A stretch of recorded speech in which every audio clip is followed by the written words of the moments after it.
With rants and raves, you'll be okay.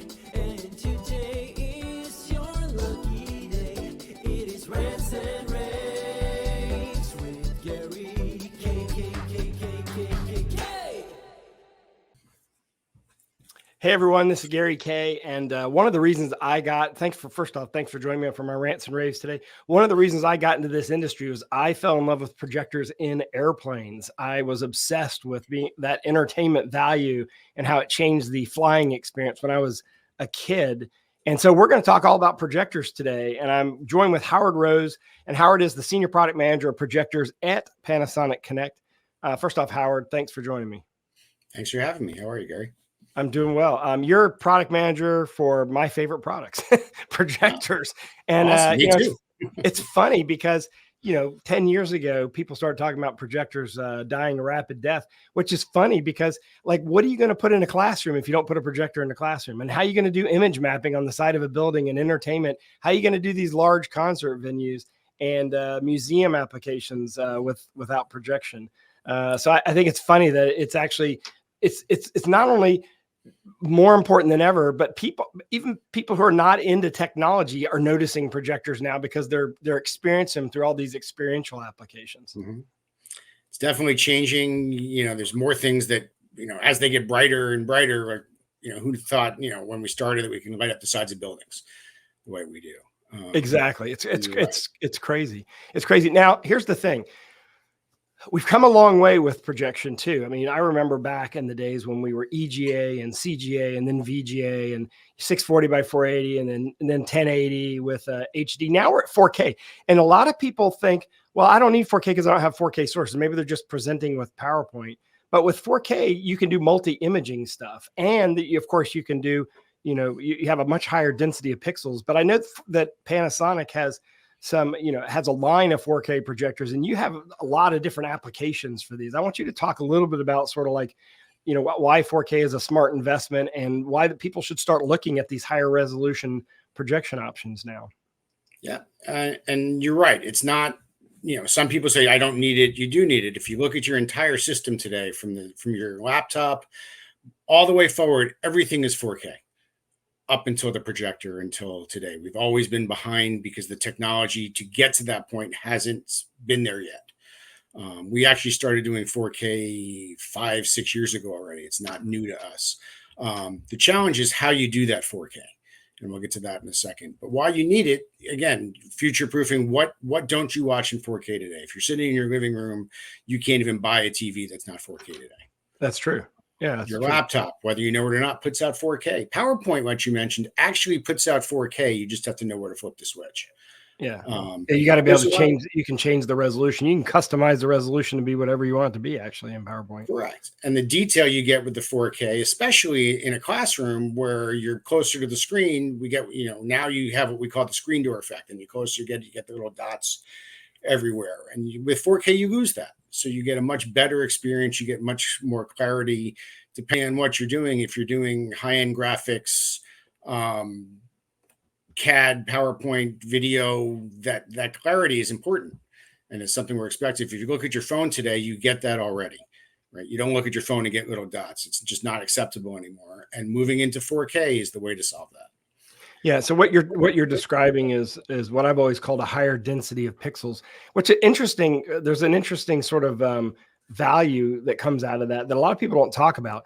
When you have that higher density of pixels because of the higher resolution, you can actually move people closer to the screen. So you can actually take a classroom and put more people in it because the front row can be closer to the front of the screen. Because originally when we designed rooms, meaning the CTS design specifications for designing a classroom, for example, were based on 1080.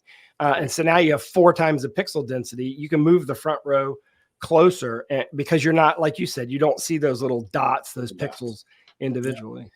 Yeah. Now the challenge is how you get to that 4K. Yeah. And that's the thing that it's, our industry is still the Wild West when it comes to specifications. The last actual spec that was ratified was MIDI. So it's been a while since we all agreed on something. So how you get to 4K is the challenge. And people really need to understand that there are differences in what people call, so there's 4K UHD is what we're going to talk about. Right. And Which is there's different. native 4K. So, but even how you get to UHD, there's no official spec of what makes it UHD. And there's differences, and people need to be aware of what they are. So obviously, if you're doing 4K, the best and easiest way to do it is a native 4K chip.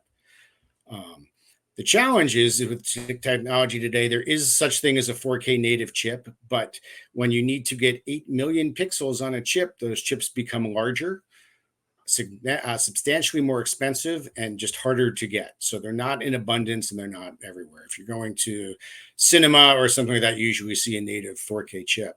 To keep it affordable and make it more for the masses, we have what's called 4K UHD, or ultra high HD. But instead of doing a native chip, we do a smaller, less pixel chip, and we wobble it. And there's differences in how you wobble and what you get out of it. And not everyone's wobble is the same. There's a single wobble and a double wobble. And what's the difference between a single and a double? So a single wobble literally takes the image and puts it on diagonal shift down. So it's basically a line doubler. And the pixels. So you're basically doubling the pixels and offsetting the pixels. And they're not unique. And that's the thing. So you get 8,000 pixels, but it's really the same 4 million. 8 million pixels, but 4 million twice. Basically. Twice. Yeah. So it's 8 million pixels, but is it 4K? Right. And so what's double wobble mean, and what's the difference? So in a double wobble, it's actually and this is something that Panasonic has a patent on, and it's not the only double wobble. We have a patented double wobble process where we speed everything up. So instead of a normal, 60 frames a second is normal wobble. Some people jump to, and you do a single wobble, you go to 120 frames a second. We go to 240. And we spin it. So it's a 2-axis move, and we actually spin it around. And in that 240 seconds, we can actually give you all the information of 4K, just not at once. So that's so fast that the human eye doesn't see it actually occurring. Exactly. So what your eye sees, putting it together through your brain and seeing a solid 4K image, even though you're seeing basically half 4K, but it's happening so fast that you're putting it together. Correct. And you get a quarter, piece by piece, and we spin it so it's all, and it lines up correctly, and you get all the information in 4K, just like you said, your eye puts it together and can't see the difference. Now is this both in LCD and in DLP, or are you doing it differently with each technology? We are only doing it in DLP at the moment. LCD, by the nature of it going through, isn't as sharp as DLP. The lines in a DLP projector are much smaller than you get with LCD. Okay. So that's one of the challenges that we're only doing 4K and DLP right now because we haven't found the technology yet to get LCD to the line small enough where we. So what obviously in large venue, where you're mapping the side of a building, we can use large venue, gigantic size projectors. They're not that big, but still there's something that might weigh 50 or even 100 pounds potentially once it's mounted. And we can do native 4K, but what about for classrooms and boardrooms? What options does Panasonic have specifically? So we've taken that same double wobble technology. We call it quad pixel drive. And yes, we started in the big 3 chip projectors that we were running, like you talked about for large venue, but we've actually now moved that down, and we have 2 series, our new REQ series, which runs from 15,000 to 8,000 lumens for a larger classroom. We actually have a version in our FRQ 60, which is our 6,000, and we have an FRQ 50, or a 5,000 and 6,000 lumen classroom projector that also has this double wobble technology and a single chip DLP. Okay. So it's an affordable unit for classrooms that give you all that 4K. And what's the brightness of something like that? 5,000 lumens to 15,000 lumens, and anywhere in between. So you can put it in an auditorium, or you can put it in a classroom, either one. You can put it in a straight classroom. We do that. So if your art department is looking for something, they're usually the ones that are the first to say, I need 4K. It's perfect for that. So. Yeah. Okay. And these are all products that are available today. All are shipping today and ready to go. And when do you think, and this is a crazy question, I can't even imagine the application, other than the fact that I know that y'all do this in the Olympics. What about 8K? Y'all put out a press release about broadcasting in 8K in the Olympics and things like that. When will we see 8K projection? I mean, is that something that you think is on the horizon? Is that something that people should start worrying about or going to get asked about? Tough question. The chips aren't there yet. Yeah. It would be the same kind of wobbling into something we have, and there are people playing with it now. We can barely get our broadcast people to put 4K out right now. If you're watching cable TV, there's only a handful of channels in 4K. Yeah. So until the need comes that there's all the technology, all the other broadcasts are there to do it. I'm not sure we're there yet.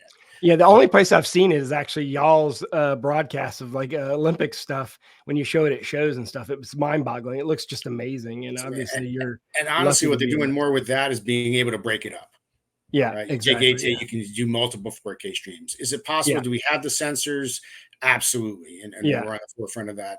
Is there 8K projection? Yes, a couple of people have started showing the same kind of wobbling to get 8K, but I don't see the application yet. Will it come in a couple of years? Of course. But the point is, people should start looking at 4K. And another value proposition I see for 4K, in addition to the higher density of pixels, is also the ability to put up multiple pieces of content at the same time. If you have a higher resolution image, you can put a larger screen in the room, make it more immersive. And then if you're putting up PowerPoint, why not put up YouTube at the same time? And that way you're more delivering a non-linear presentation than a linear presentation. So I see that as an option as well when you get into these higher resolutions.